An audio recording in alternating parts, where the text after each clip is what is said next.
하나님의 반전을 기다리는 심장을 지닌 사람, 하나님의 반전을 기다리는 심장을 지닌 사람이란 제목으로 하나님 말씀 증거하도록 하겠습니다. 우리가 좋은 조건, 좋은 환경 이런 걸 추구합니다. 근데 좋은 조건이나 환경보다 훨씬 더 중요한 것은 영적 강건함이 중요합니다. 에베소서의 표현에 의하면 속사람이 능력으로 강건해지는 것, 속사람의 강건이 훨씬 더 중요하다고 생각을 합니다. 우리가 원하는 것을 다 가졌다 할지라도 속사람이 무너지면 하루아침에 다 무너지게 될 수밖에 없다는 것입니다. 오늘 겉모습이 아닙니다. 오늘도 우리 영적인 강건함이 있는 은혜의 시간 되기를 원합니다. 우리 90년대 영화인데 크리스마스 시즌만 되면 맨날 틀어주는 거 있죠. 나 홀로 집에라는 거. 거기 귀여운 주인공 케빈이 나오는데 맥컬리 컬킨이라는 그 주인공입니다.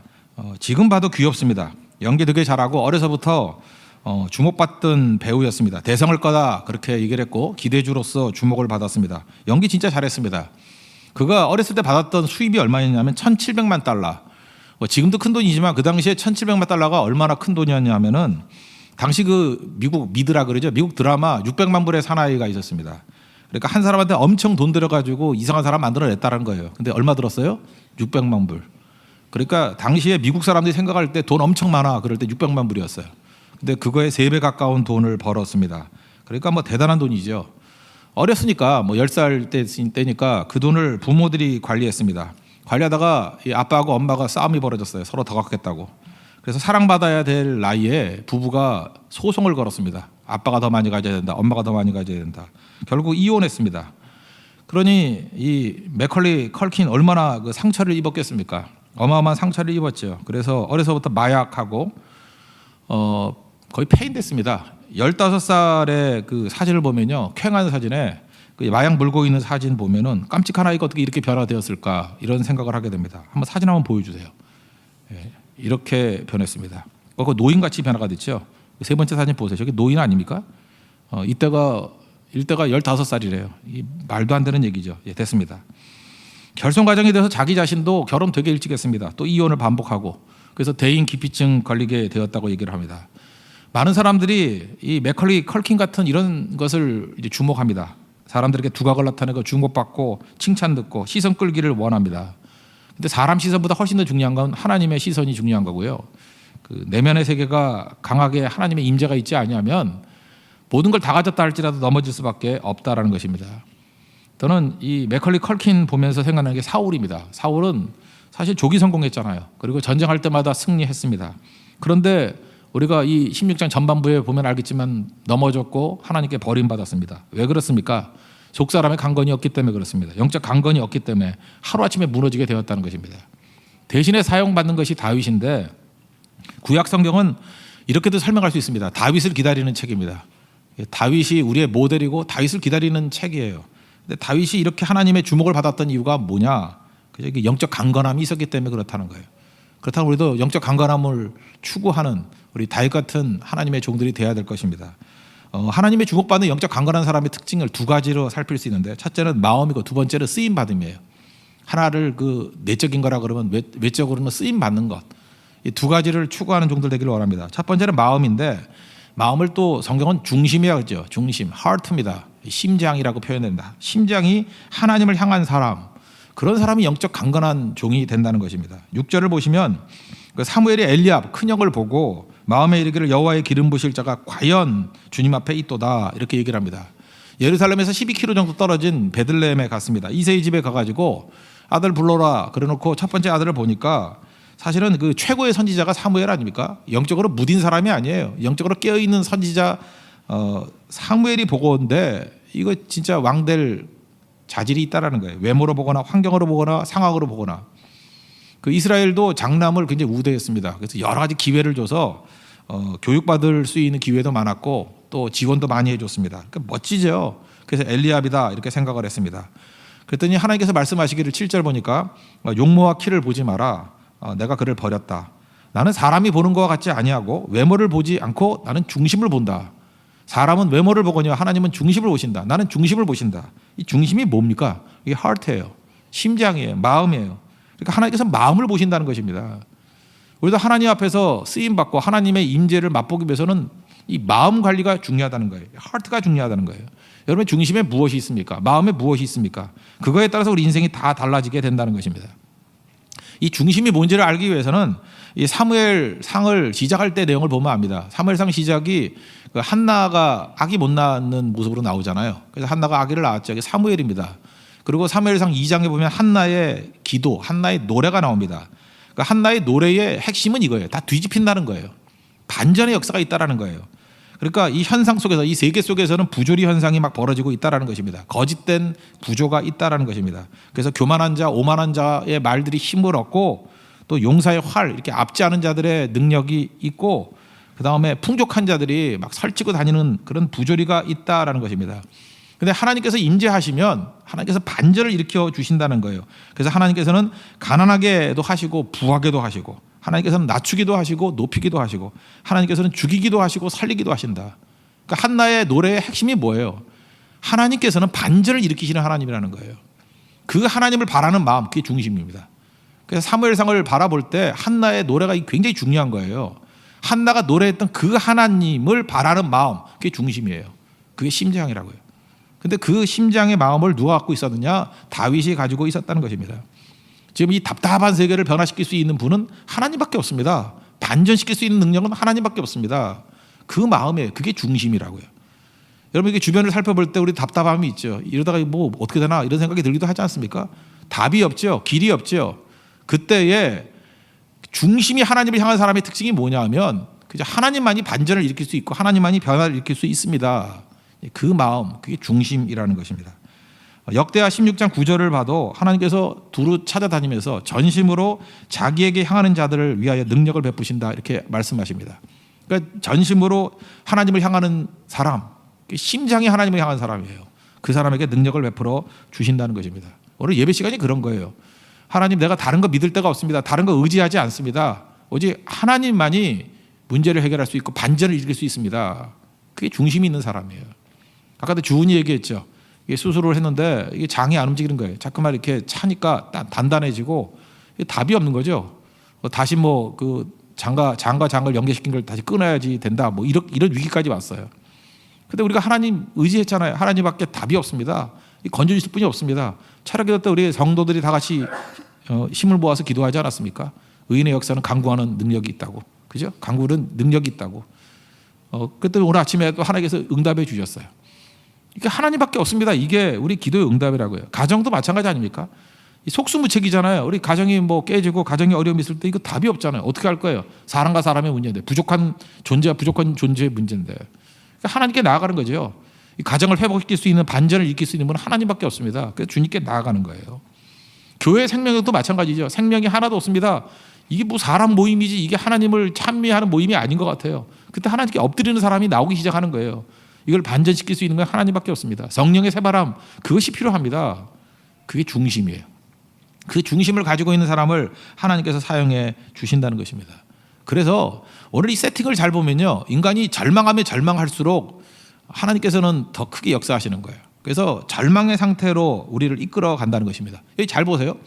그 사무엘이 갔습니다. 근데 사울왕이, 합법적인 왕인 초대왕 사울왕이 이 절망적이죠. 뭐 크게 실망하고 뭐 어떤 때는 낙심했다, 그런 얘기가 나오잖아요. 사무엘이 사울을 보면서 이게 뭔가. 그러고 난 다음에 하나님이 보내셔서 이새의 집에 갔습니다. 갔더니 이게 7이라는 것은 완전수거든요. 아들 있냐 그랬더니 7명이에요. 이거 완전한, 그러니까 찾을 수 있는, 인간이 찾을 수 있는 모든 걸 다 찾았다, 그런 뜻이겠죠.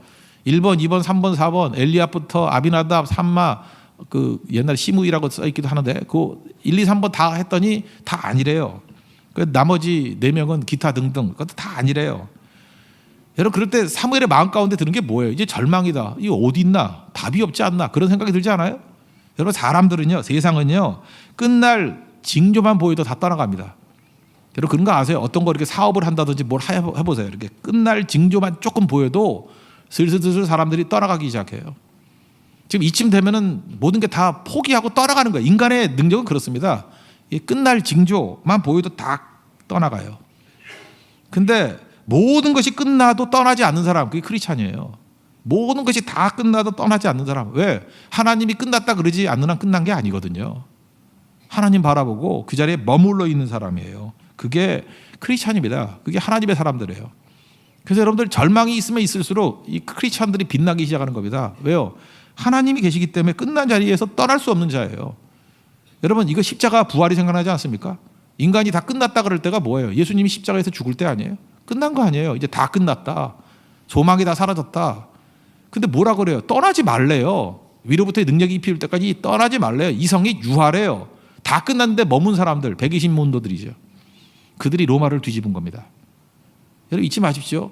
뭐 희망이 있고 뭐 떡이 생기고 뭐 축복이 임하고 할 때 모여드는 건 그건 힘이 없는 거예요. 그건 아무것도 아니고 그건 중심이 하나님께 드려진 사람이 아니에요. 여러분의 심장이 하나님께 드려졌다는 건 뭐냐? 하나님이 반전을 일으킬 수 있습니다. 이건 언제예요? 완전한 인간적인 절망일 때예요. 절망 가운데 있을 때 그 자리를 떠나지 않는 거예요. 하나님이 하시면 됩니다. 그죠? 하나님이 일하시면 됩니다. God works. 그걸 믿는 거예요. 하나님이 일하신다는 걸 믿는 거예요. 그게 십자가가 그게 부활이죠. 그게 사도행전의 시작이라는 것입니다. 이 120명 끝났다 그런데 떠나지 않았던 사람들을 통해서 로마가 뒤집혔습니다. 이건 뭐 역사에서 계속 반복되는 이야기라는 것입니다. 여기에 마지막 다 떠나갔을 때 한 번 더 묻죠. 11절 보니까 내 아들들이 다 여기 있느냐 그랬더니 이제 덤으로 얘기합니다. 아직 막내가 하나 남았는데 여기서 막내라는 것은 귀여운 막내 뭐 이런 거 아닙니다. 찌꺼기라는 거예요. 그죠? 아들로 치지도 않는다. 아니 무시하는 존재입니다. 그건 아들도 아닌데요. 이렇게 말하는 겁니다. 근데 양을 지키고 있습니다. 지금 무시하고 있습니다. 세상은 이렇게 힘없는 사람들을 무시해요. 그죠? 이렇게 겉으로 외모가 딸리는 사람들을 보면서 무시해요. 근데 사무엘이 그가 오기까지 식사 자리에 앉지 않겠다. 여기서 완전히 존중하죠. 하나님께서는 이렇게 세상에서 무시받는 사람들을 존중합니다. 그를 통해서 일하시겠다라는 거예요. 그죠? 지금 다윗의 모습은 어떤 모습입니까? 성공을 위해서 준비하지 않았습니다. 출세를 위해서 준비하지 않았습니다. 그 사람이 뭐 한다고 되는 게 아니라는 거예요. 하나님이 사용하시면 쓰임 받는다. 그걸 믿는 존재였다는 거예요. 그게 중심이 하나님을 향한 거예요. 하나님이 오케이 하면 되는 거지 사람이 아니라는 것입니다. 그러니까 하나님만 바라보는 존재죠. 여러분 예배가 뭐예요? 하나님만 바라보는 존재예요. 세상의 끈이 내게 힘이 되지 않는다는 거예요.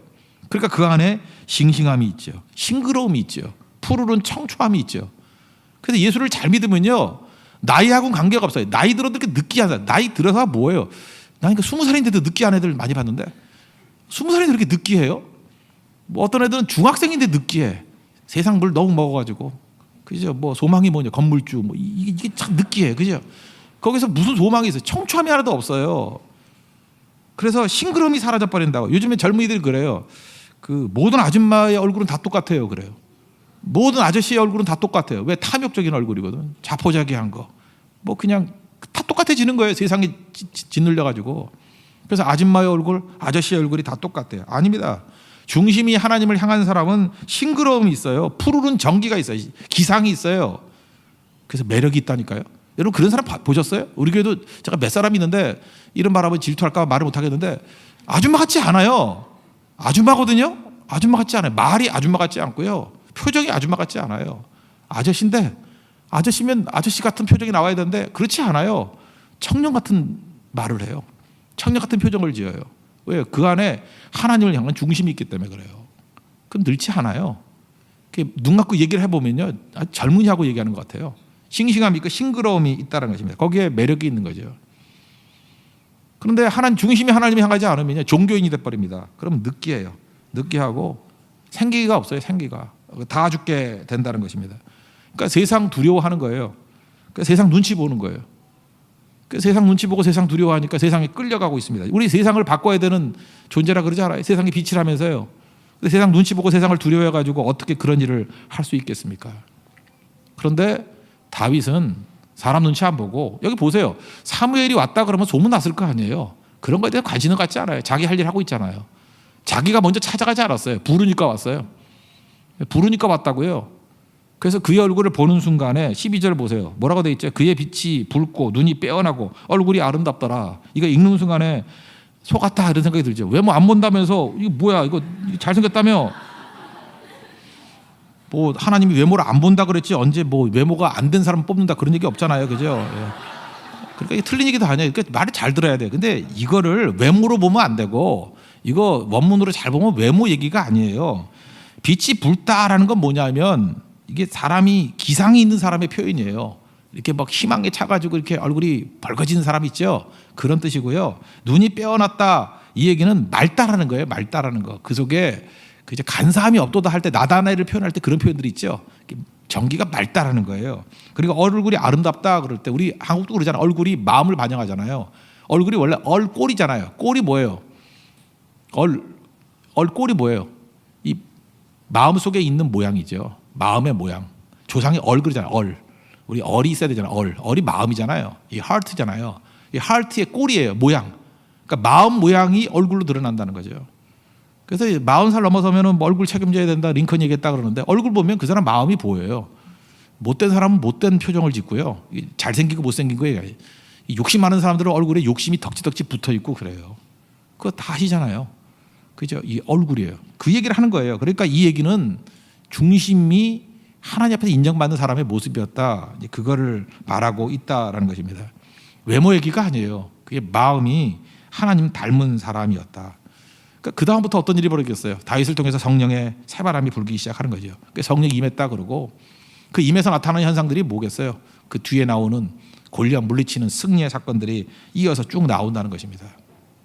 지난주 새벽기도 때 얘기했고 오늘 칼럼도 썼지만 그 신부 목사 랍비 이야기 써 있죠. 거기 헌금 이야기. 신부가 어떻게 하랬어요? 그 헌금 하나님께 다 드리기 싫으니까 이렇게 가운데 줄 그어놓고 던져서 오른쪽 건 하나님 거, 왼쪽 건 내 거. 그랬다라는 거예요. 좀 순진하죠. 근데 목사는 좀 잔머리 쓰는 거죠. 가운데 동그라미 하나 그려놓고 돈을 높이 던졌어요. 하나님은 중심을 보시는 분이니까 중심에 떨어진 건 하나님의 거, 또 옆에 떨어지는 건 내 거. 근데 랍비가 제일 기발하죠. 무슨 소리냐고. 100% 다 하나님의 거라고. 공중에 확 던지고 난 다음에 공중에 떠 있는 건 하나님 거, 땅에 떨어진 건 다 내 거. 이게 웃자고 하는 얘기고 이제 종교인들을 좀 이렇게 조롱하는 얘기들이잖아요. 그죠? 근데 이 얘기를 들으면서 우리가 쓸쓸하고 슬픈 마음이 드는 이유가 무엇입니까? 마음이 없다는 거예요. 마음이. 여러분 지금 뭘 했다 안 했다가 중요한 게 아니고요. 우리는 다 알잖아요. 마음이 어떤지를 금방 알아요. 마음이. 그래서 우리가 실제로 그러잖아요. 말할 때도 아무리 좋은 말해도 영혼 없는 말. 이게 뭐예요? 마음이 없는 말 아니에요. 영혼 없는 표정. 그게 마음이 없다라는 거 아니에요? 여러분 마음을 다 하면요. 느껴져요 사람이. 근데 다윗은 마음이 하나님을 향한 종이었다는 것입니다. 그러니까 하나님을 갈망하는 거예요. 하나님을 갈망하는 거예요. 여러분들 갈망하는 거 다 알아요. 사람들이 모를 줄 알죠. 어떤 사람은 돈을 갈망하는 사람은 하나님보다 돈을 더 섬겨요. 그래서 인기를 갈망하는 사람은요 하나님보다 인기를 더 갈망하는 게 보여요. 사울이 그랬잖아요. 사람의 민심 이런 거. 딱 보면 알아요. 이 사람이 제일 기뻐하는 게 뭔지. 나 주님의 기쁨 되기 원하나 그러는데 뭘 기뻐하는지 안다니까요. 근데 다윗은 하나님을 기뻐했어요. 우리 지금 오늘 아침에 그 크리스찬 그 리더십이라는 이렇게 저한테 날라오는 것들이 있는데 거기 보니까 오늘의 말씀이 시편 84편 10절이더라고요. 그 김구 선생님도 인용했던 말이고 하죠. 다윗의 얘기예요. 주의 궁정에서 한 날이 다른 곳에서 첫날보다 낫다고. 이거 그냥 레토릭이라고만 보십니까? 다윗의 마음이에요. 하나님 전에서 하루 보내는 것이 다른 곳에서 첫날 보내는 것보다 훨씬 좋습니다. 진심이에요. 진심. 다윗은 이런 사람이었어요. 악인의 장막에 사는 것보다, 여기서 장막이라는 건 좋은 데예요. 악인들이 거하는 좋은 데서 같이 사는 것보다 하나님의 성전 문지기로 사는 것이 더 좋습니다. 그래서 김구 선생님도 성전 문지기 얘기했잖아요. 문지기로 사는 것이 더 좋습니다. 백범일지에서. 여기 뭘 할 수 있어요? 하나님을 향한 갈망하는 마음이라고. 시편 42편을 보니까 사슴이 시냇물을 찾아 갈급함 같이 내 영혼이 주를 찾기에 갈급합니다. 사슴은 이 식도가 셀로판지 같이 됐다잖아요. 풍선껌 같이 붙으면 죽어요. 그래서 물을 마셔야 돼요. 그러니까 사슴이 물이 가라다라는 것은 이게 목마름 정도가 아니라 죽음이에요. 죽음. 그 정도로 주님을 갈망하는 마음이 있었다고요. 그게 다윗입니다. 그러니까 그는 비교할 수 없어요. 1순위가 하나님이에요. 1순위가. 우리가 인세인이 심플, 그래서 미친 듯이 심플 그랬더니 심플을 게으름인 줄 알아. 저는 단순하기 때문에 아무것도 안 해요. 게으름인 줄 알아요. 심플이 뭐예요? 포커싱이에요. 초점 맞추는 거. 심플이 뭐예요? 프라이어리티예요. 우선순위라고. 우리가 단순하게 산다는 게 뭔지 아십니까? 하나님께 포커스를 두는 거고요. 하나님이 프라이어리티예요. 너희는 먼저 그의 나라와 그의 의를 구하라. 이거 적용할 때 다윗에게 100% 다 적용되지 않습니까? 그게 영적인 강건함이에요. 하나님께서 그래서 다윗을 사용해 주셨다는 것입니다. 하나님께서는 그 사람을 찾습니다. 그 마음을 찾아요. 예수님도 한탄하면서 이렇게 말씀하잖아요. 마태복음 15장 8절에 이 백성이 입술로는 나를 공경하되 마음은 내게서 멀도다. 하나님 뭘 봐요? heart, 마음, 중심을 본다는 거예요. 우리 항상 중심이 주를 향하는 믿음의 신실한 종 되기를 축원합니다. 또 한 가지는 쓰임 받는 곳으로 나가는 사람이 된다는 거예요. 그 약해도 다윗은 쓰임 받는 곳, 자꾸 쓰임 받는 자리로 가는 거예요. 열심히 가는 거예요. 우리 자꾸만 실력만 쌓으려고 그래요. 스펙만 쌓으려고 그래요. 그게 아니죠. 쓰임 받는데 나가야 된다. 나이와 관계없이. 최근에 나온 책인데 2017년 7월 책이니까 뭐 신간이죠. 그 최고들의 일머리 법칙이라는 게 있어요. 부제는 공부는 잘하는데 왜 일은 못하는가, 이런 게 부제예요. 자기 개발 맹신하는 사람들을 향한 얘기인데 짤막하게 설명하면 이런 거예요. 그 어떤 사람이 호텔 비즈니스를 좀 하고 싶어가지고 스위스에는 그 호텔 학교가 있거든요. 좋은 학교들이 있는데 거기 갔고, 아마도 호텔 공부하는 사람은 스위스를 안 가면 미국 갈 거예요. 미국 가면은 라스베가스에 UNLV라고 또 좋은 학교 있어요. 이렇게 두 군데 가는데 스위스도 많이 가요. 거기서 이제 실습할 때 페닌슐라 호텔 또는 뭐 힐튼에서 실습을 하는데, 또 프랑스 가가지고 인시아드에서 MBA도 하고, 뭐 이렇게 우리 한국 사람들, 한국 젊은이들 맨날 준비하잖아요. 맨날 준비. 또 그런 사람이에요. 그러다가 우연찮게 싱가포르의 호텔 왕이라는 사람을 만났어요. 그래서 대화를 할 수 있는 기회가 됐습니다. 얼마나 기회예요. 또 이런 것도 되게 좋아하잖아요. 대화를 나누는데 자기 자신의 비전과 계획을 쭉 설명을 해줬답니다. 그랬더니 시큰둥하게 듣고 있더니만 그 호텔 왕이라는 싱가포르 사람이 이렇게 한마디 하더라는 거예요. 넌 언제까지 공부만 할 생각이냐? 넌 언제까지 공부만 할 생각이냐? 그러니까 공부만 하고 언제 일할래? 언제 실행할래? 우린 뭐 40 넘어서도 준비한대. 그 우리 몇 살 사는데 50이 되도록 공부를 한대. 그 누가 칭찬해줘요 그거? 언제 쓰려고? 그래서 그 얘기 듣고 이제 부딪혀가지고 뭐 이제 현장에 들어갔더니 이분은 해피엔드로 끝난 거예요. 그죠? 이제 성공했다라는 거예요. 그런데 자기가 생각하기에 반성하는 거죠. 많은 사람들이 아직도 준비가 필요해, 좀 더 스펙을 쌓아야 돼, 이런 사람들이 너무너무 많이 있다라는 것입니다. 그래서 그런 생각하면서 망상에 빠져 있다는 거예요. 자기가 빌 게이츠인 줄 알고, 자기가 스티브 잡스인 줄 알고. 근데 현장에 들어가니까 현장은 두려운 거죠. 이론과 현실의 차이는 너무너무 갭이 크더라는 거예요. 들어갔더니 만만치가 않죠. 그죠? 수십 번 제안해도 거절당하고 냉소 어린 반응이 있고 안 되더라고요. 태클, 방해, 우리 기독교식 용어로 말한다면 마귀의 시험이 끊이질 않고. 여러분 현장이 어려워요. 현장이 만만치 않다니까요. 이건 거의 현장이 지옥이라고 그러잖아요. 지옥 같은 현장이 기다리고 있다는 거예요. 거기서 부딪혔더니 실행력이 있더니 배워가면서 이기기 시작하더라는 것입니다. 목적지는 두 발로 가는 거지 머리로 가는 게 아니라는 거예요. 똑같은 일이 우리 벌어져요. 신앙인에게 똑같은 일이 벌어져요. 신앙을 이론으로 해요. 신앙을 머리로 해요. 신앙을 공부인 줄 알아요. 그놈의 성경 공부 언제만 하려고? 언제까지 하려고? 맨날 무슨 공부만 한대. 공부도 못하는 것들이 맨날 공부만 한대요. 그 적당히 배워가지고 가서 부딪혀야죠. 그 많이 알아서 뭐 할 거예요 그거? 그죠? 부딪히다 보면은 뭘 공부해야 될지를 알게 돼서 더 공부하게 되고 더 성경 읽게 되고, 그게 살아있는 지식이고 능력이죠. 여러분 책임 맡아야 돼. 책임감이라는 게 그 responsibility, 그게 어디서 나와요? response에 나온 거 아니에요. 응답하는 거예요. 응답. 그 응답할 줄 알아야 돼요. 이렇게 상황에 대해서 응답할 줄 알아야지 책임감이 생겨요. 책임감이 있어야지 그때부터 배우기 시작하는 겁니다. 의사들도 마찬가지죠. 의사들이 이렇게 수술할 때 보면은 그 주치의가 있고 또 보조 있고 이렇게 주르르 구경하고 있잖아요. 그 뭐 레지던트 뭐 인턴 그런 사람들 아니겠어요? 이렇게 주르르 구경하잖아요. 그 어떤 마음으로 구경하는 거예요? 내가 혼자서 수술할 거라는 생각을 가지고 책임감 가지고 보는 거죠. 그러니까 느는 거예요. 그냥 구경꾼으로 보면 절대 안 느는 거예요. 책임진다 그럴 때 되는 거예요. 여러분 이상한 게 그 옆에 앉아가지고 노닥거리면서 가면 길을 몰라요.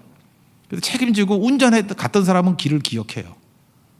책임감이 능력이라는 것입니다. 책임감을 가져야 곧 성장한다라는 거예요. 지금은 책임 안 질라 그래요. 그러니까 성장이 없는 거죠. 그러니까 이런 거와 똑같은 거죠. 나이 40이 돼도 결혼하는 총각들은 어린애예요. 근데 25이라 할지라도 결혼해서 책임감 갖는 사람은 어른이에요. 그러니까 빨리빨리 결정하고 책임질 줄 알아야 된다니까요. 부책임하게 나가면 안 되고. 신앙생활도 마찬가지죠. 그러니까 책임 안 주고 하는 신앙생활을 되게 좋아해요. 그래서 성장이 없죠. 아무것도 아니죠. 우리가 전도 현장에 갑니다. 성교가 왜 힘든지 알아요? 성교는 책임지는 거니까. 나 혼자 서는 거잖아요. 1:1로 불신자 만나야 되잖아요. 그러니까 설교 듣는 게 달라진대요. 전하기 위해서 듣는 것과 그냥 뭔 소리 하나 하는 거 듣는 것과 다르죠. 내 안에서 역사하는 거예요. 거기서 다윗은요, 쓰임 받는 곳에 힘있게 나가는 존재였다는 것입니다. 그래서 책임감 아래 놓여 있기 때문에 강력한 거라는 거예요. 여러분, 책임지는 자리는요, 낯선 곳입니다. 익숙한 곳이 아니에요. 그러니까 책임 안 지려고 그러니까 그 안주하는 거죠. 익숙한 곳에. 여러분, 익숙한 자리를 떠나지 않으면 책임 못 지고요. 책임지지 않으면 성장이 없습니다. 쓰임 받지 못한다라는 거예요. 그 아버지가 알코올 중독이에요. 그럼 지긋지긋하죠. 그 딸이 얼마나 지긋지긋하겠어요. 그래서 어렸을 때 맨날 그래요. 저런 아버지하고 비슷한 남자하고 절대 결혼 안 한다고. 그런데요, 아버지가 알코올 중독인 딸이 알코올 중독인 남편을 만날 확률이 보통 사람의 4배래요. 이상하지 않아요? 막상 결혼하게 되면요, 너무 착실한 남자 이렇게 만나면은 두렵대요. 왜냐하면 자기가 아는 세계가 알코올 중독의 세계거든.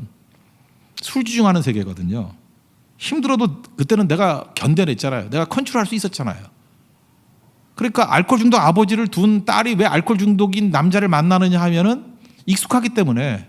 참 말도 안 되는 얘기죠. 근데 이런 일이 벌어진다는 거예요. 우리 이런 일이 지금 극단적인 얘기지만 이것만 있습니까? 아닌 거 알면서도, 망하는 거 알면서도 결국은 하나님께서 말씀하신 자리는 안 가요. 익숙한 자리에 머무르는 거예요. 맨날 방탕한 자리, 술집, 무슨 클럽 이런 데 헤매는 이유가 뭐냐면 익숙하거든. 떠나야 된다는 거예요. 그래서 아브라함 부를 때 제일 먼저 시켰던 일이 뭐예요? 본토 친척 아비 집을 떠나라. 익숙한 곳 떠나라. 내가 내게 지시할 땅으로 가라. 그거 순종하는, 그게 쓰임 받는 거예요. 쓰임 받는 것은 언제나 낯선 곳이에요. 낯선 곳 향해서 나갈 줄 알아야 된다는 것입니다. 이사야 선지자도 그랬죠. 내가 누구를 보내면 누가 우리를 위하여 갈고, 내가 여기 있습니다. 저요 아니에요. 저요? 나를 보내소서. 이 반응하죠. 리스판스 하잖아요. 리스판스 했다는 게 뭐예요? 리스판스빌리티, 책임감이 생긴다는 거죠. 그때부터 능력과 은혜의 역사가 나타나기 시작하다는 것입니다. 그래, 여러분들 이렇게 생각하면 돼요. 무조건 쓰임받는 것을 구하십시오.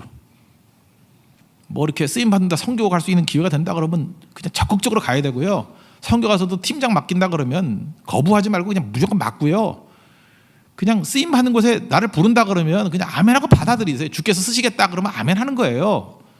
그럼 그때부터 능력이 나요. 다윗이 그랬다고요. 다윗은 피하지 않았어요. 모든 거, 하나님이 인도하신 모든 것을 다 받아들였어요. 그리고 기다렸어요. 그리고 in his time에도 나오잖아요. He makes all things beautiful in his time. 모든 것들이 지금은 문제가 있는 것 같이 보이지만 all things예요. 그걸 아름답게 만드신대요. 주님의 시간에. 고난조차도 아름답게 만드는 주님 믿는 거예요. 그러니까 쓰임받는 곳을 향해 나가는 거죠. 이게 영적 강건입니다. 그래서 다윗과 같이 순간순간마다 중심이 하나님을 향하고 쓰임받는 곳을 향해서 언제나 힘차게 나아가는, 그러니까 골리앗 앞에 서는 거죠. 그 다음 하나님 책임져 주는 거 아니에요? 그렇게 승리할 수 있는 하나님의 거룩한 종 되기를 축원합니다. 예, 모두 자리에서 일어나겠습니다. 주님, 내가 여기 있사오니 찬양했습니다. 나를 보내소서.